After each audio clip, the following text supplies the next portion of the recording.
Ma'am আমি বলবো ছেলেরা কালো হয় না, মেয়েরা আটা ময়দা মেখে পরিষ্কার হয়ে যায়, তাই জন্য ছেলেদেরকে কালো দেখায়। এই এখন তো ম্যাম আসেনি, চলো আমরা গানের গেম খেলি। গানের গেম? নান্টুর ছেলে ফান্টু আমার মোবাইল কিনেছে, 500 টাকার কথা ছিল 200 টাকা দিয়েছে। বাহ, খুব ভালো। এই এবার তুমি বলো। আমি বলবো আমাকে চিনলো না ছাগলে, ছাগল যে থাকে গরুর গোহালে। ওই তোরা গান গাইতেছিস না পড়া করতেছিস? এই ফারমান তুই একটা ছড়া বলতো। শোনো ম্যাডাম, সাদা কালো গরু মাঠে মাঠে হাঁটে, আর আমি মেয়েদের দিকে তাকালে আমার বন্ধুর কেন ফাটে? এই চুপ। এই তুই বলতো ছেলেরা এত কালো কেন হয়?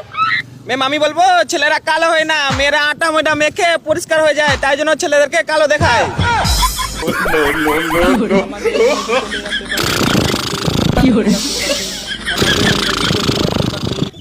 এই ফারমান তুই কি করতেছিস? ম্যাডাম আমি শিখার জন্য এসেছি। শিখার জন্য এসেছিস তো ঘুমাচ্ছিস কেন?